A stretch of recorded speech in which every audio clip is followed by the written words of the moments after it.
That's it. I can't take it anymore. I'm sick and tired of living in our crappy old apartment. I want a house, Lisa. A house of our own. Rick, are you alright? What brought this on all of a sudden? One of my subordinates was talking in the break room just now. He was bragging about the house that he and his wife are building, showing everyone concept pictures from the architects and everything. Who does he think he is? He's 10 years younger than me. Wow, buying his own house at that age? That's impressive. It seems to me like most young people these days are giving up on ever owning a home. Yeah, and that's just the thing. He's not even doing it with his own money. There's no way he'd be able to afford it on his pathetic salary. You sure about that? Where do you suppose the money is coming from then? From his parents! They didn't even have to buy a plot of land. They're giving him the land where his grandfather's house was. It's not fair. Why couldn't I have been born in a family with money and land to throw around like that? Yeah, he does seem like he was given plenty of advantages from birth. That's not all that many people out there like that these days, though. It's not even about the money. I'm not really concerned about that. All I want is a house. A place to live that I can call mine. I mean, renting at our age? It's just plain embarrassing. Really? I don't think it's embarrassing at all. In this city, I'll bet even the most of the wealthier people are renting apartments rather than owning a house. You might not think much of it, but it's humiliating to me. I'm not getting any younger, so I want to buy a house that I can retire in. I mean, even my subordinate has a house, but I don't? What kind of boss is in a worse financial position than his subordinates? You should have heard the way he was talking when he was telling everyone about his house. And he kept giving me this look like, yeah, you see this? I'm buying a house, but you are. You're such a loser. Okay now, Rick. I think you're reading a bit too much into this. I'll bet he's far too busy being happy for himself to think so negatively of you. In any case, we're gonna buy a house. I don't know, Rick. You got a bunch of money in savings, right? Well, yeah, but, Rick, we've never even talked about buying a house up until now. You got more than enough to buy a house. I know you do. Please, Lisa. You'll do this for me, right? Wait, you want me to cover it with my savings? Why don't we get a loan like most people do? But why would we borrow money and have to keep making payments for 30 years when we could just buy it outright? You're self-employed, so who knows how things are going to go for you in the future? Plus, with a loan, there's interest, fees, that sort of thing. Well, yes, you are right about how much savings I have, but I was planning on using that to support us in our retirement. We're not that old yet. You can still afford to think about the present. And have you heard about the real estate market around here? All the analysts are saying that prices are going to go way up over the next decade. If we don't buy now, we might never be able to afford it. Doesn't have to be a huge mansion. Just enough space for us is fine. But you were saying that you wanted to build a new house, right? That's pretty expensive. I think we'd be better off finding a used home that's inexpensive and in good condition. You think so? Okay, well I guess it doesn't matter that much to me either way. I just want a house, that's all. Alright, well for now, how about we go and talk to a realtor to see what kind of options are out there? There might be some open houses in the area coming up. And if we find one we like, you'll buy it for me? If we find the perfect house that's in good condition for a reasonable price, then yes, okay. The more I think about it, I suppose it might be good timing for us to get a house of our own. Yes! Thank you so much, Lisa. I'm gonna go look for open houses in the area right now. I'm so excited. I'm finally gonna own my own house. Remember, we're only buying a house that fits inside our budget, okay? Buying a house isn't like shopping for clothes. We need to be very deliberate about this. Oh yeah, for sure. I'm gonna cut down on watching TV and use that time to look for a house. I'm still kind of uneasy about emptying my savings account, though. We have our own house, though. We don't have to pay any rent. You'll be able to save that money back up in no time. I'll even put in some extra hours at work from time to time. I think the more pressing issue is to control our spending. More specifically, your spending. We've talked about your spending habits before, Rick. You waste an awful lot of money. Earning more money is great, but it won't mean a thing if you spend it all right away. Don't worry, you can count on me. The big day's finally here. We're moving tomorrow. And when I wake up the next morning, I'm gonna be in the house of my very own. The dream come true. We still aren't even close to being ready for the move, though. We're gonna have to stay up all night boxing stuff up at this rate. Ah, speaking of tonight, I'm going out for drinks with my coworkers, so I'll be home a bit late. Be sure to get as much done as you can while I'm out. What? Rick, we're moving tomorrow. We don't have time to be going out drinking. And, by the way, most of the stuff that hasn't been boxed up yet is your stuff. Like, what am I supposed to do with all these action figures of yours? I don't know how to package these. Sorry, Lisa, but my immediate superior invited us out. I can't say no. Don't worry, though. I'll get home as soon as I can.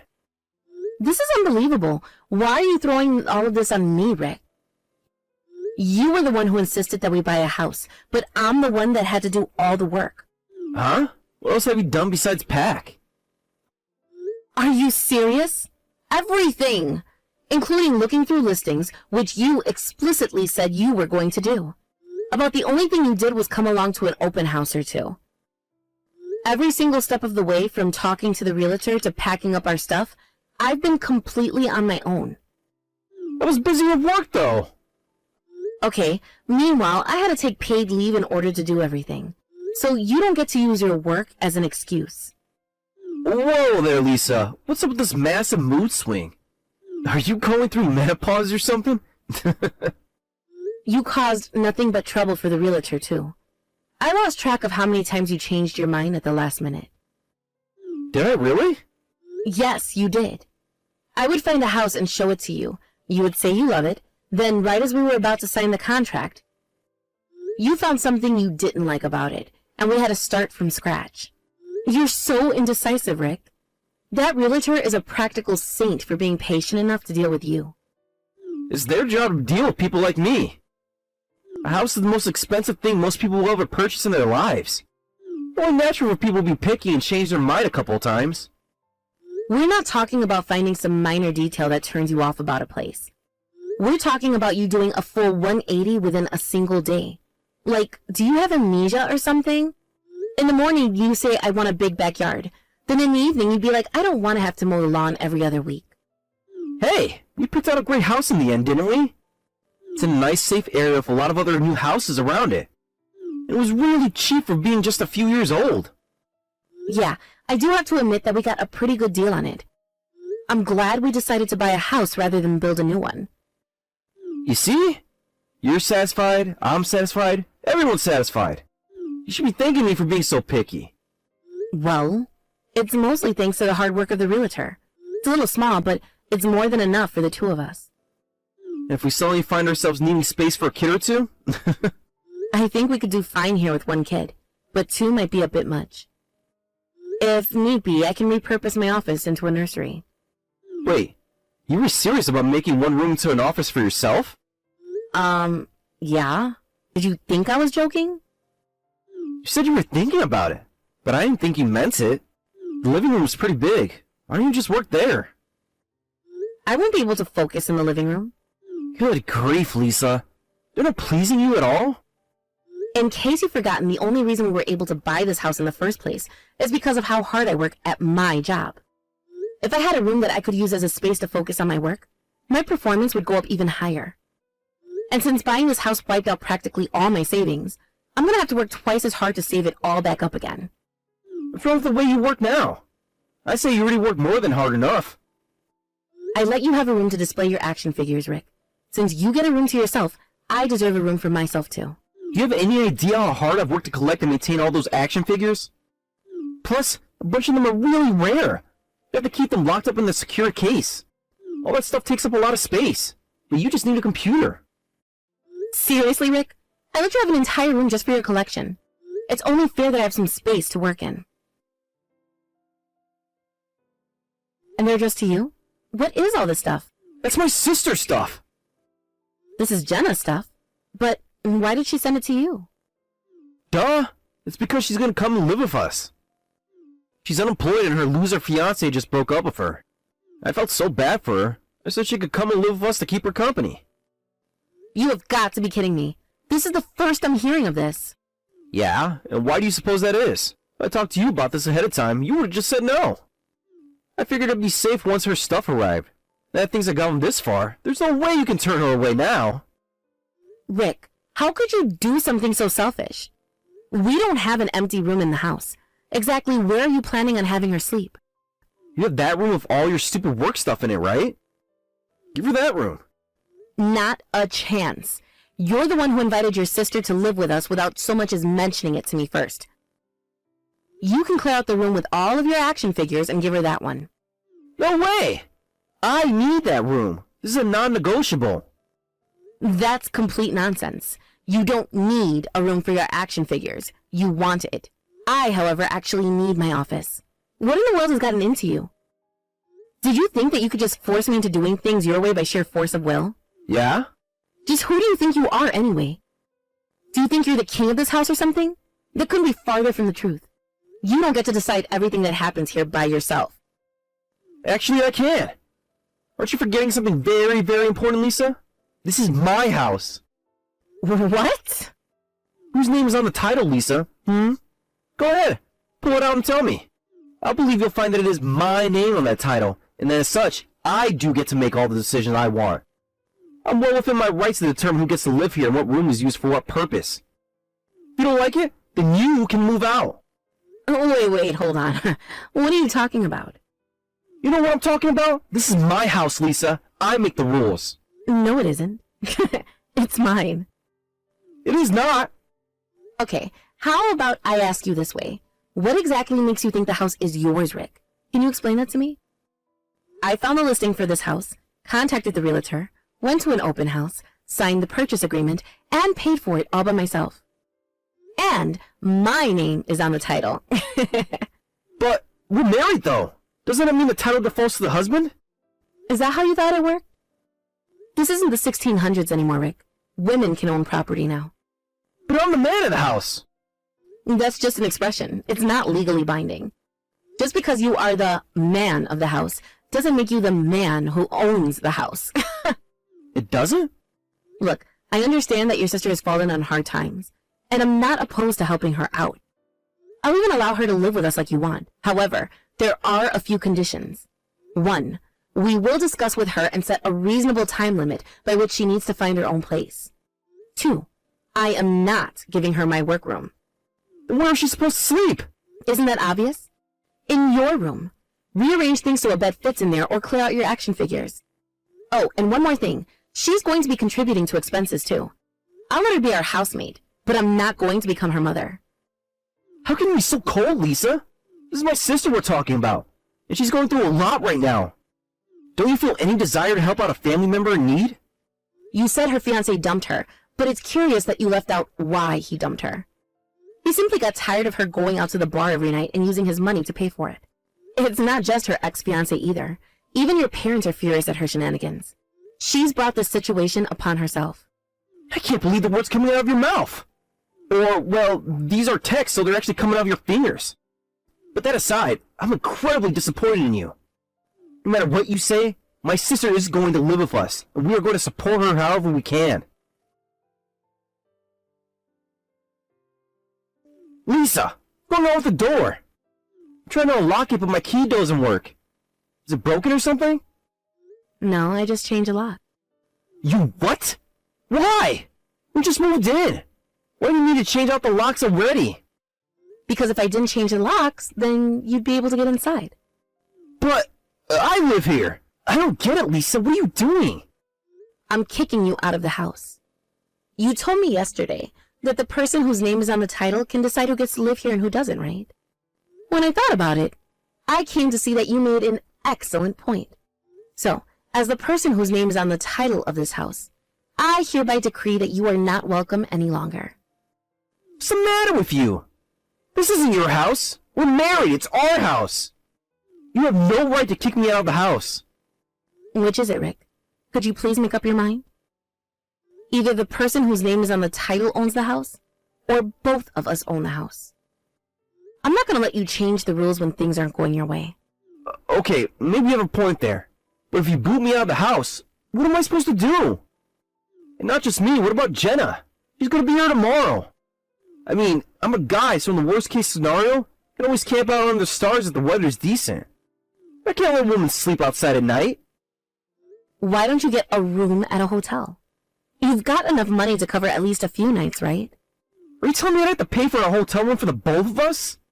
So what if I am? You just tried to force me to cover all her living expenses for her. What are you telling me, Rick? That you want to help Jenna, but not enough to actually pay for it yourself? Sorry, but I'm not going to let you use me for an ATM that you can just withdraw from whenever you want. That's not what I'm doing at all. It's exactly what you've been doing for as long as I can remember. And I'm putting a stop to it right here, right now. I didn't buy this house to house your action figures and prodigal family members. Look, Lisa, I'm super grateful that you bought this house for me, really. You get that, right? That I'm sincerely grateful? Not really. I don't recall you ever showing me any genuine gratitude whatsoever. Was this your plan all along, Rick? To make me buy a house so you could show off all your action figures and house your little sister? No, that's not true. Jenna's fiance didn't even dump her until a few days ago. This is all a recent development. Be that as it may, it seems to me that you've been thinking about no one else but yourself for a long time now. Are you still mad at me? I'm really sorry, Lisa. Just talked to my sister and told her that she can't come home and live with us anymore. Does that make you feel better? Can I come back home now? I meant it when I said you weren't welcome here anymore.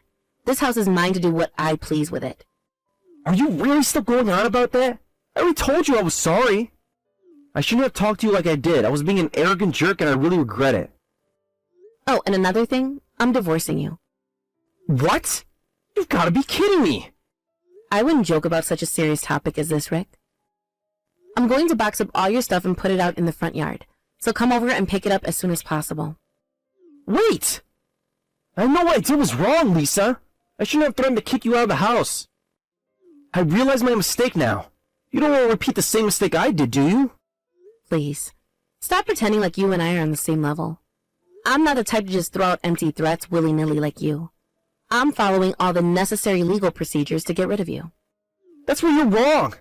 I'm not a total idiot. I know a thing or two. Even though you're technically the owner of the house, you don't have any legal authority to kick me out. Not as long as we're married. Why do you think I'm going to divorce you? That solves all my problems. Alright, well if we're gonna get a divorce, then we're gonna have a few things to talk about. Like a fair and equitable division of our assets. This house isn't joint property, so it's not subject to asset division. It's 100% mine, and you have no right to be here. But I don't get it. How does that work? Why isn't our house joint property? Because I bought it using money I had saved up before we got married. Did you completely forget that you commanded me to buy this house using my savings? Wait, you bought it with money you made before we got married. It's not joint property? That's right. That's why I had no issues with putting the house in my name only. I had no idea. So I guess that means I won't get any of your savings either? Unfortunately for you, no. It's all my money, and you have no right to get any of it. Then I'm gonna be left with basically nothing after the divorce. What am I gonna do? How am I supposed to get by from now on without you? You'll find some way to manage without me, I'm sure. You're a grown adult. You know that's not true. You know how much I need you. Economically, emotionally, without you in my life, I'm completely lost. Well, I'm glad you're conscious of it anyway. You've been nothing but a burden to me, but I had no choice but to support you as your wife. I thought that maybe there was something good in you that would make it worth staying with you, but no, there's nothing there. Speaking of which, now that there's nothing in your action figure room anymore, I think I might put my office there instead. Rick put up quite a fight, but I followed through on divorcing him. He tried to push his sister off on his parents, but they were already sick of her. So now, Jenna's mooching off of Rick to get by. They moved into a cheap apartment together, but she outright refused to look for a job. Rick tried his best, but he just wasn't capable of supporting the two of them on his own modest salary. He's currently working multiple part-time jobs, in addition to his main job to make ends meet. As for me, that house was full of bad memories for me, so I decided to rent it out. I guess that's my silver lining in all of this. I found out that real estate investment is actually kind of fun.